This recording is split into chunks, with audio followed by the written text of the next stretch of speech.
Kore Mwapenduka and welcome to Africa Good Morning, the show that keeps you up to date with the latest news in Africa and beyond. I am Glenora Shipura.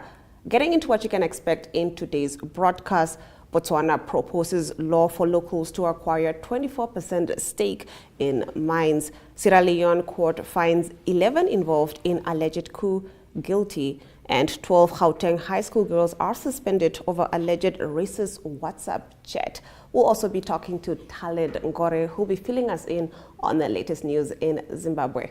We'll be right back with your top stories. Tickets are now live. Watch Namibia versus Portugal live. Neo Paints has established a 67-year Namibian legacy, creating personalized paint solutions that blend quality and innovation for the Namibian people. We pride ourselves in being a 100% Namibian-owned company, investing in our country and our people by employing and empowering true Namibians. With every brushstroke, Neo Paints commits to our quality guarantee and always delivering a coat of excellence.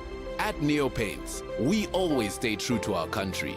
We are as Namibian as you.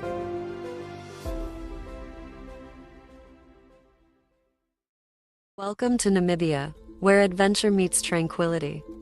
With Enjoy, you have access to a wide range of accommodations to suit every traveler's taste and budget. Experience the finest dining and hospitality Namibia has to offer. Booking your dream accommodation is just a few clicks away with Enjoy. Join thousands of happy travelers who have trusted Enjoy for their Namibian getaway. Your gateway to unforgettable Namibian adventures.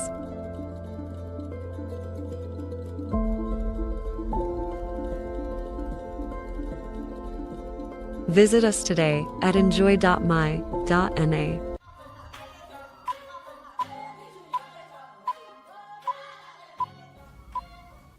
Getting into our top stories, Botswana is proposing a law that will ask mining companies, once granted a license, to sell a 24% stake in mines to locals if the government does not exercise its option to acquire the shareholding. A draft bill sent by Reuters shows the current Mines and Minerals Act allows the government of Botswana, the world's top diamond producer by value and an emerging copper mining hotspot, to buy a 15% shareholding in any mining project upon being licensed. Now, the existing law gives the government an option to negotiate higher stakes in diamond mines.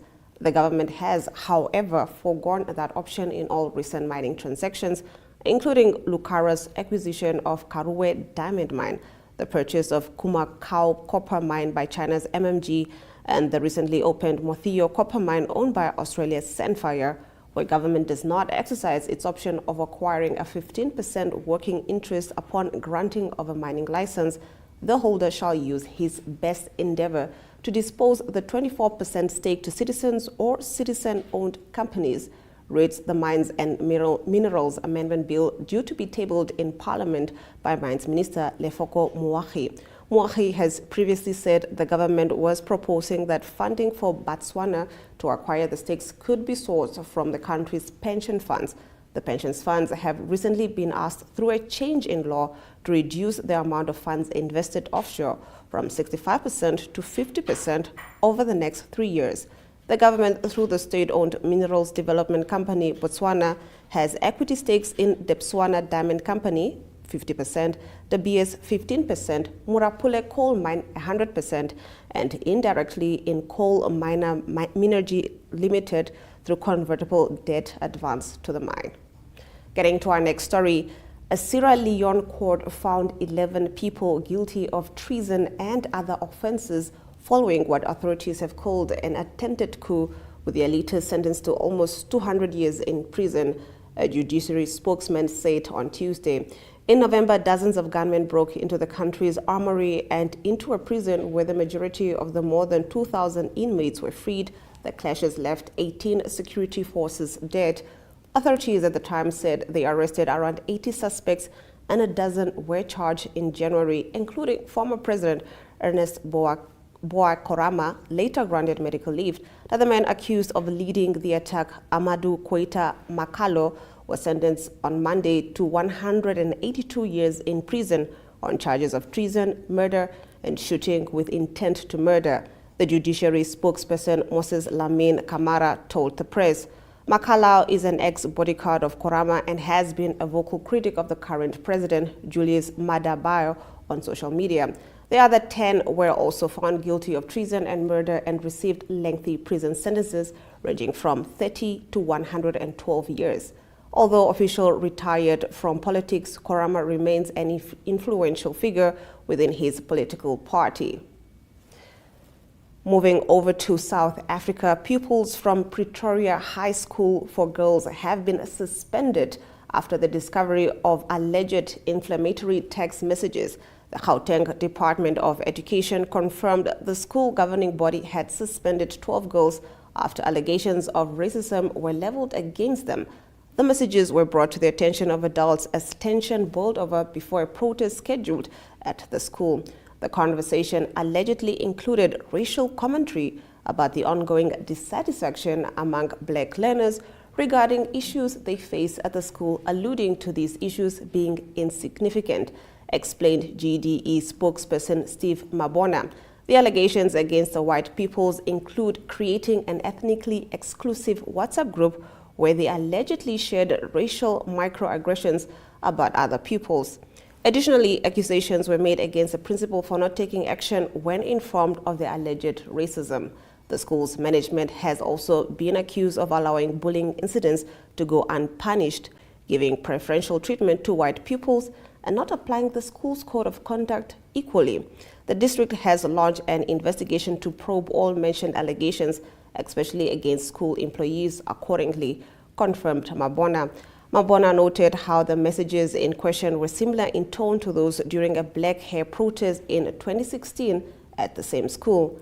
A school environment where racism and discrimination are prevalent, whether covert or subtle, compromises the right to education in a safe and equitable environment for all learners, stated GDE MEC Matome Chilowane. Indeed, action must be taken against any conduct that threatens order and discipline at our institutions, especially conduct that undermines the dignity of learners, he added. The disciplinary hearings of the 12 suspended girls are scheduled for the 30th and the 31st of July 2024.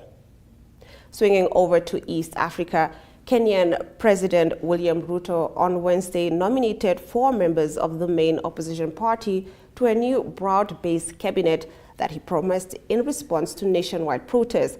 The opposition members, including the pick to lead the finance ministry, John Badi Nguwango, are allies of opposition leader Raila Odinga, whom Ruto defeated in the 2022 election. Young protesters behind 6 weeks of demonstrations that forced Ruto to withdraw $2.7 billion in tax hikes had already voiced opposition to a unity government.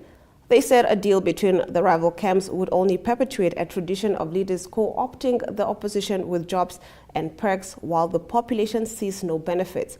Coalition allies of Odinga's party had also said last week that they should not participate in a unity government. More than 50 people have been killed in the protests, which have created the biggest crisis of Ruto's 2 years in power. Despite the shelving of the tax rises, demonstrations have continued and many activists are now calling for Ruto to resign.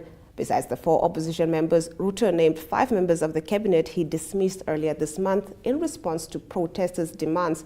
Last week, Ruto announced 11 nominations, 6 of whom were holdovers from the previous cabinet. The Directorate of the Secret Service said on Tuesday she is resigning following the assassination attempt against former President Donald Trump that unleashed intensifying outcry about how the agency tasked with protecting current and former presidents could fail in its core mission. Kimberly Chittle, who had served as Secret Service Director since August 2022, had been facing growing calls to resign and several investigations into how the shooter was able to get so close to the Republican presidential nominee at an outdoor campaign rally in Pennsylvania. I take full responsibility for the security lapse, she said in an email to staff obtained by the Associated Press. In light of recent events, it is with a heavy heart that I have made the difficult decision to step down as your director.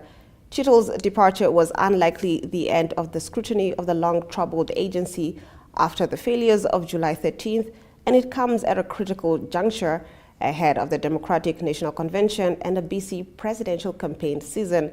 Lawmakers on both sides of the aisle have promised continued investigation, along with an inspector general probe and an independent and bipartisan effort launched at President Joe Biden's behest that will keep the agency in the spotlight. That concludes our top stories. On the other side of the break, we'll be talking to Talent Gore, who'll be filling us in on the latest in Zimbabwe.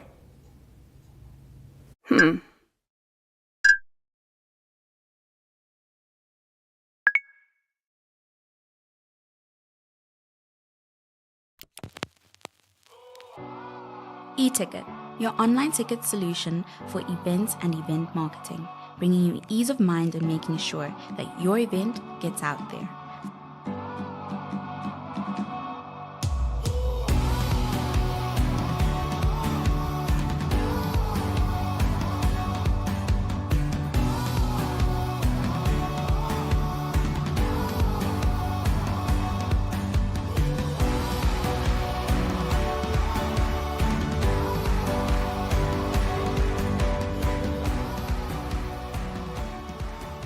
For more information, contact events@nhh.com.na.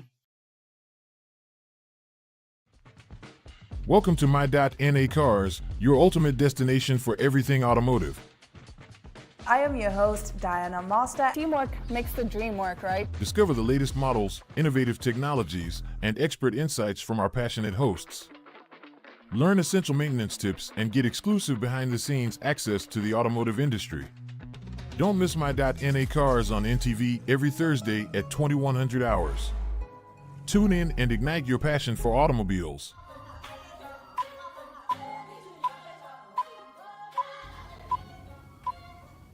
We now cross over to Zimbabwe, speaking to Talent Gore, who's bringing us the latest news in the House of Stone.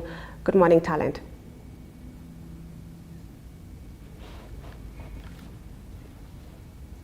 Good morning, Talent. Can you hear me? I think we are having a few technical difficulties. We'll be right back after this break.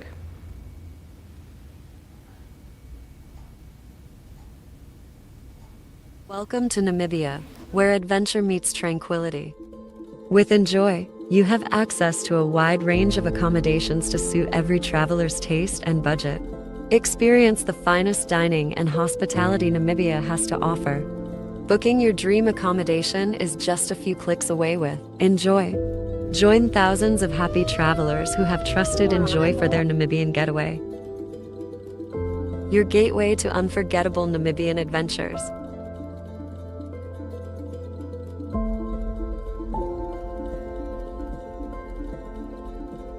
Visit.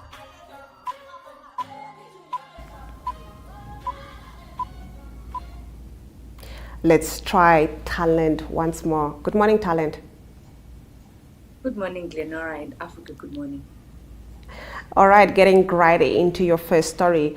Opposition activist and former Zengesa West legislator Job Sikala has won a High Court appeal against criminal conviction and sentence by Magistrate Ferasi Chakunyuka for publishing falsehood on his social media platform. Can you get into this? Yes, opposition activist Job Sikala had his sentence squashed by the High Court. Apparently, he was arrested for publishing on his Facebook page that a police officer had killed a child with a baton after a video of a crying baby. And he was released, Sikala was released a few months ago after spending 595 days in pre-trial detention on a charge of inciting public violence. But the High Court said that there was no law that was there to convict him for posting on his Facebook page. Zimbabwe does not have such a law, and what Magistrate had done was not in the law. So his conviction was squashed after having spent 595 days in pre-detention trial. Apparently, it's not the first one who has been charged with this a law of posting on Facebook page. A number of opposition politicians have been charged with this law, but apparently the High Court has said that there was no such law and people were free to post on their pages and they could not be arrested for such because there was no law which allowed them to be arrested. So whatever happened to Job Sikala and his 595 days in pre-trial was unconstitutional. So he is now a free man after having his conviction squashed by the High Court. All right, now getting into your next story, the government is prepared to send more teachers to Rwanda. Yes, as the government of Zimbabwe and Rwanda, they have this exchange program whereby the Zimbabwean government sends teachers to Rwanda. Remember, they also send around 500 teachers to Rwanda. So right now, the government has said that, the Zimbabwean government to be precise, has said that they intend to send more teachers to Rwanda under the educational personnel and expertise bilateral arrangements between the two countries. Permanent Secretary in the Ministry of Public Service, Labour and Social Welfare said that the Joint Technical Committee of Zimbabwe conducted a monitoring visit for the experts in Rwanda from May 12 to 18, and the purpose of the visit was to evaluate the working conditions and getting first-hand information from the experts. So right now they're saying that they are planning to send more teachers to Rwanda, given that they saw that the teachers that they sent to Rwanda, they are not being abused, everything is fine. So right now they are planning on sending more teachers to Rwanda under the bilateral arrangement between Rwanda and Zimbabwe. Now, Talent, in the last of your stories, the SADC summit preparations are at an advanced stage. This is good news. Yes, as you all may know, the 2024 this year's SADC summit is happening in Harare, and the government has said that the preparations right now, they are at an advanced stage. Most of the roads have been rehabilitated, and also where the delegates, presidents, and other senior government officials are going to be staying, the villa is almost done, and everything right now is up to par. Hotels have been booked for the dignitaries that are going to be in Zimbabwe during the summit next month. Time that this month comes to an end, everything will be perfect for our visitors. And you also find that the government and also the city of Harare Municipal, they are installing traffic lights. Most of our traffic lights in Zimbabwe, they were not working. So right now they're installing traffic lights. They're also installing street lights in the streets to ensure that when visitors come, everything will be in place and everything will be to the standards of those senior government officials that are coming in August for the SADC summit. Well, it's good to know that the summit is welcoming some much needed renovations in the city. Yes, Thank you so much, definitely. Talent, for bringing us the latest news from Zimbabwe. On the other side You're of welcome. All right. We now take a look at the weather predictions before we return with economic news.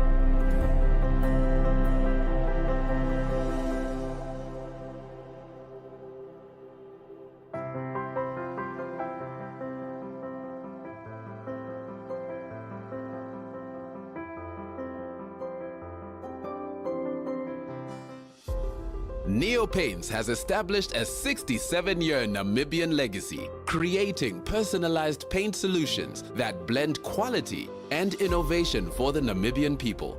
We pride ourselves in being a 100% Namibian-owned company, investing in our country and our people by employing and empowering true Namibians. With every brushstroke, Neo Paints commits to our quality guarantee and always delivering a coat of excellence.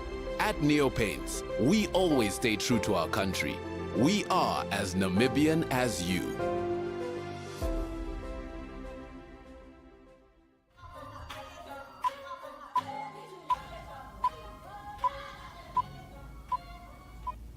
We now take a look at our economic news.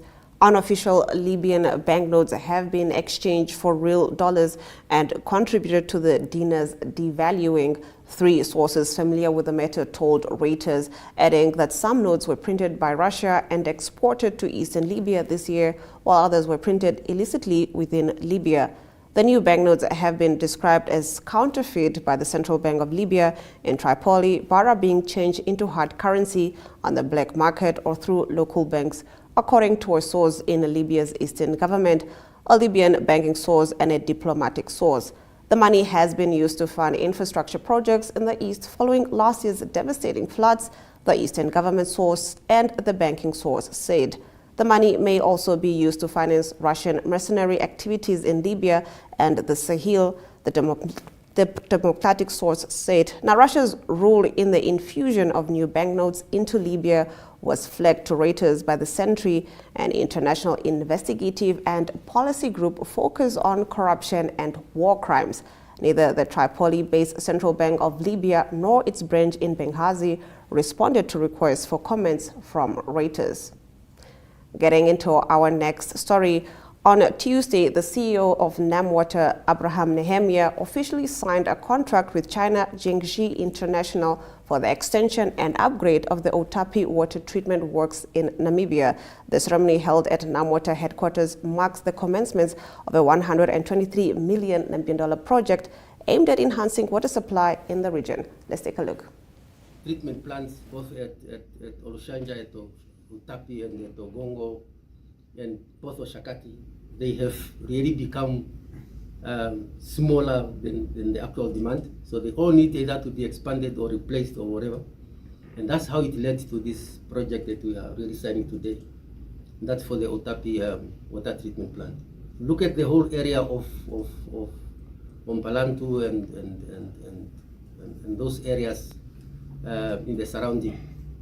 We had serious problems every dry season. Even now, when we are getting to August, September, October, it will be terrible. Just the complaints that are coming from there. But the plant that we have is running to its fullest. And sometimes it also breaks down because of running it to the maximum. So for us, this is really one of the critical projects that we have to undertake. But we can also not only look into the plant alone. As I said already, we have a project that's looking to the canal that brings water to the plant. On behalf of the contract, I think I will promise that we will just deliver this project with excellent quality and also within the stipulated time, and hand over to the client as soon as possible. And I also want to take this opportunity to introduce my company.